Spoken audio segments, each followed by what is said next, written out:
Hello बच्चों, welcome to on this channel the HOD of biology. So बच्चों, आज मैं ले आया हूं आपके लिए पार्ट 4 और बच्चों इसमें मैं आपको पढ़ाने वाला हूं क्या बच्चों, फिजियोलॉजी ऑफ डाइजेस्टिव सिस्टम। सो बच्चों, आज मैं ले आया हूं आपके लिए पार्ट 4 और इसमें हम आज पढ़ने वाले हैं क्या, फिजियोलॉजी। सो बच्चों, फिजियोलॉजी होती है क्या आपकी, फिजियोलॉजी का मतलब होता है आपका फंक्शन। क्या मतलब होता है बच्चों, आपका फंक्शन। यानी कि मैं आपको आज बताने वाला हूं, हाँ सोच रहे हो कितना एक्साइटेड हूँ बच्चों, एक्साइटेड हूँ मैं। हमारा पार्ट 4 आज बन चुका है और मैं आपको दिखाने वाला हूँ, ठीक है।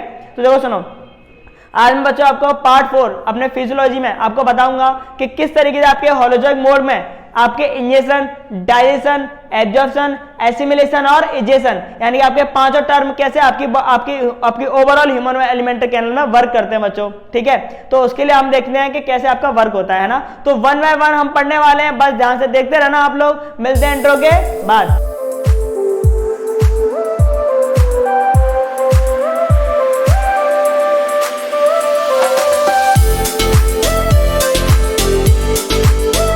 तो बच्चों, सबसे पहले हम लोग करने वाले हैं इंजेक्शन। क्या करने वाले हैं, इंजेक्शन। तो बच्चों, मैंने आप लोगों को क्या बताया था इंजेक्शन का मतलब, लास्ट पार्ट में मैंने हल्का सा बता दिया था आपको। इंजेक्शन मैंने बताया था बच्चों, इंजेक्शन का मतलब था we take to a food into oral cavity.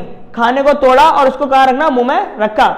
Buccal cavity में रखना, माउथ में, ओरल कैविटी में रखना, सिर्फ इतना, ठीक है। यानी कि the breakdown of complex food into oral cavity, sorry breakdown नहीं, we take to a food sorry for that, we take to a food into oral cavity are known as ingestion।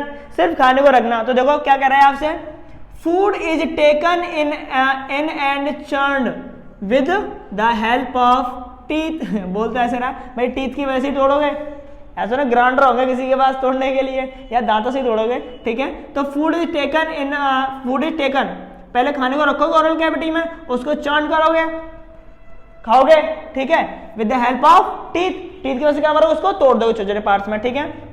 बच्चों क्लियर हुआ injection, पहली term clear. दूसरी term क्या बच्चों आपकी, digestion.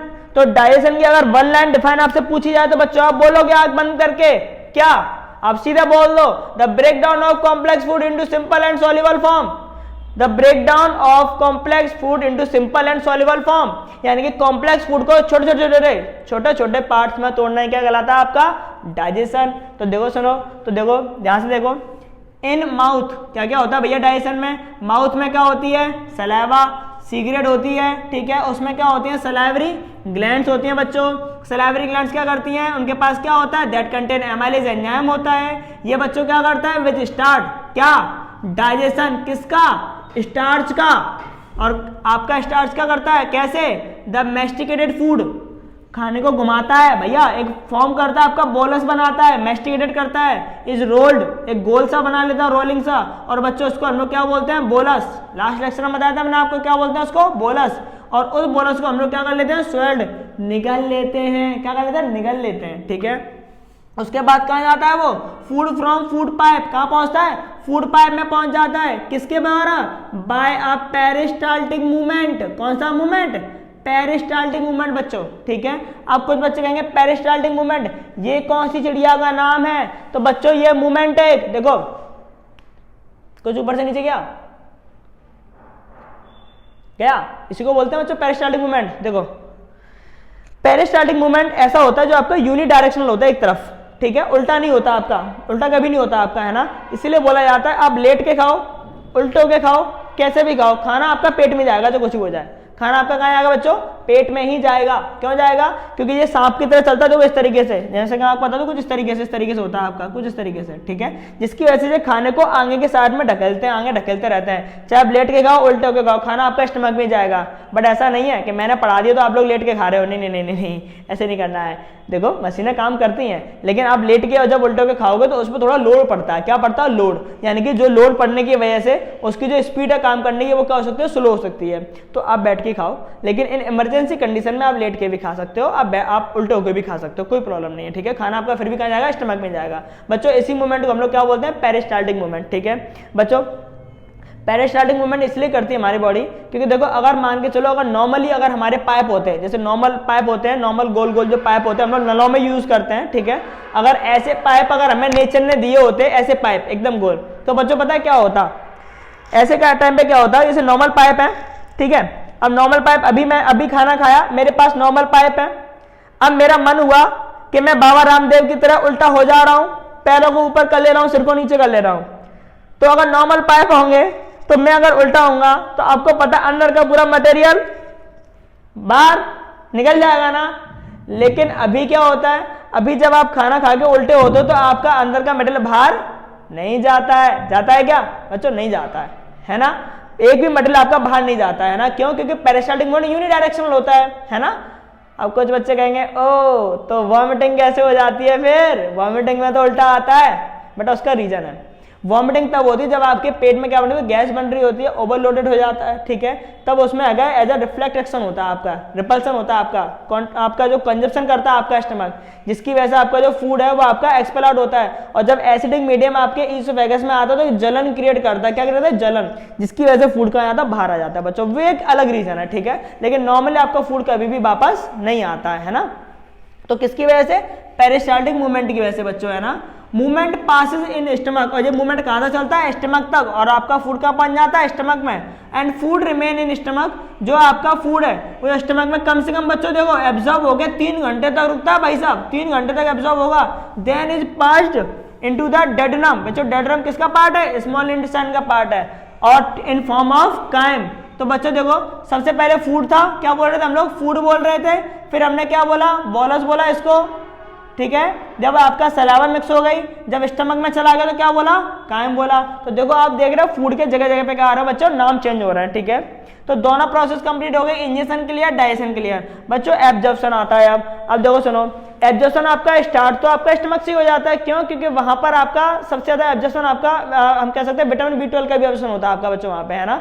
लेकिन majority अगर देखोगे तो मेजर अमाउंट में जो आपका बच्चों एब्जॉर्प्शन होता है वो होता है आपका बच्चों किसमें? स्मॉल इंटेस्टाइन में, ठीक है। सबसे ज्यादा जो उसके पार्ट हैं जजनम, डेडनम और इलियम, ठीक है। ओवरऑल स्मॉल इंटेस्टाइन आपकी 6.5 मीटर की अप्रॉक्स होती है, जिसमें से आपका समथिंग 1 मीटर या 1.5 मीटर के अकॉर्डिंग आपके डेड्रम और जजनम पार्ट होते हैं, और 4.5 मीटर का अकेला इलियम पार्ट होता है बच्चों आपका, ठीक है। इसमें भी फूड आपका कम से कम 3 घंटे तक रुकता है। और इसमें होती है आपकी फिंगर लाइक प्रोजेक्शन। क्या होती है बच्चों? फिंगर लाइक प्रोजेक्शन, जिसमें आपका जितना भी आपका कॉम्प्लेक्स फूड होता है जो स्मॉलेस्ट पार्ट में टूट जाता है, वो सब इन फिंगर लाइक प्रोजेक्शन में होता है, वो घुस जाता है अंदर की साइड में और जाके मिल जाता है किसमें? ब्लड में। क्या मिल जाता है? ब्लड में। और वहां से क्या मिल जाती है आपको? ब्लड कहां ले जाता है? सेल के पास। और आपको क्या मिल जाती है बच्चों? एनर्जी मिल जाती है। क्या मिल जाती है? एनर्जी। तो हम देखते हैं एब्जॉर्प्शन क्या होता है। तो इन इलियम तक पहुंचेगा। इलियम किसका पार्ट है? स्मॉल। इसके इलियम पार्ट में क्या होती है? Small finger like projection. देखो मैंने बोला था क्या होती है? स्मॉल फिंगर लाइक प्रोजेक्शन, जिनको हम लोग बच्चों क्या बोलते हैं? विली बोलते हैं, ठीक है। Are present that increase the surface area, जो कि क्या बढ़ा देती है? सरफेस एरिया बढ़ा दे, इसके खाना आराम से अंदर आ सके, एरिया बढ़ा देंगी। And that absorption, the absorb food is passed into the blood, और जो एब्जॉर्ब फूड है वो कहाँ मिल जाएगा बच्चों? ब्लड में मिल जाएगा। And through blood is diffuse, और ब्लड के थ्रू डिफ्यूज होकर हायर से लोअर कंसंट्रेशन में जाके इनटू कहाँ पहुंच जाएगा बच्चों? बॉडी सेल के लिए। कहाँ पहुंच जाएगा? बॉडी सेल के लिए। और इस तरीके से आपका कंप्लीट एब्जॉर्प्शन आपका बच्चों हो जाएगा। बात समझ में आई, ठीक है, कि किस तरीके से आपका फूड जाएगा। मैं हल्का सा रिमेनिंग अभी रिपीट फिर से करा दूंगा, है ना। आगे बढ़ते हैं। नेक्स्ट होता है आपका एसिमिलेशन। एसिमिलेशन क्या होता है बच्चों? The removal of energy from the absorbable food. जो फूड एब्जॉर्ब हो गया उससे क्या निकालना बच्चों? एनर्जी निकालना। जैसे कि in body cell energy is produce from absorb, जो खाना एब्जॉर्ब हुआ है उससे क्या निकालना बच्चों? एनर्जी निकालना। जैसे कि ग्लूकोज आपका टूटता है ना, C6H12O6 plus O2 in presence of O2 में बच्चों रेस्पिरेशन में सिखाएंगे हम आपको। Glucose in presence of O2 में आपका टूट जाता है CO2 H2 और एनर्जी में। तो इस तरीके से ग्लूकोज आपका ब्रेक हो जाता है किसमें? एनर्जी में। और बच्चों लास्ट पार्ट है आपका क्या? इजेशन। इजेशन क्या कहता है? The undigested food passes through, जो खाना आपका डाइजेस्ट नहीं हुआ है, ठीक है, या फिर हम कह सकते हैं वेस्ट मटेरियल है, ओवर हो गया है, वो लार्ज इंटेस्टाइन में जाएगा। एंड लार्ज इंटेस्टाइन क्या करती है? वाटर एब्जॉर्प्शन करती है बच्चों। क्या करती है? वाटर एब्जॉर्प्शन और रिमूवल ऑफ वेस्ट प्रोडक्ट। जो आपका जितना भी वेस्ट वाटर बचेगा उसको सबको क्या कर देगी बच्चों, बाहर एक्सक्रीट कर देती है ना। तो इस तरीके से आपके एज अ होलोजोइक मोड जो आपके एलिमेंट्री कैनल की फिजियोलॉजी बच्चों को क्या हो जाती है, फिनिश हो जाती है। ठीक है, इन शॉर्ट में मैं आपको जल्दी जल्दी बताता हूँ। देखो सुनो, सबसे पहले क्या होता है, इंजेक्शन होता है। इंजेक्शन का इनडायरेक्टली मतलब क्या है, we take to a food into oral cavity और चर्न करना फिर। ठीक है, तो सबसे पहले हम लोग फूड को लेते हैं, ओरल कैविटी में रखते हैं। उसके बाद दूसरा आपका क्या था बच्चों, digestion, the breakdown of complex food into simple and soluble form. तीसरा क्या आता है, एब्जॉर्प्शन, जो जितना भी आपका डाइजेस्टिव फूड है उसको क्या करना, एब्जॉर्ब करना। फोर्थ था बच्चों assimilation, the removal of energy from the absorbable food, energy निकालना फ्रॉम द एब्जॉर्बेबल फूड से जो खाना एब्जॉर्ब हो चुका है। Egestion, the removal of a waste product, या फिर which we can say that the removal of undigested food. ठीक है, तो बच्चों इस तरीके से आपके 5 चीजें वर्क करती हैं और आपके कंप्लीट ह्यूमन एलिमेंट्री कैनल बच्चों क्या जाता है, फिनिश हो जाता है। ठीक है, अब बच्चों इसमें कुछ रिमेनिंग डिसऑर्डर्स हैं, पेप्टिक अल्सर या अदर कुछ चीजें हैं, वो मैं बच्चों आपको नेक्स्ट पार्ट में फिनिश करा दूंगा। अपना सपोर्ट बनाए रखें। Thank you so much.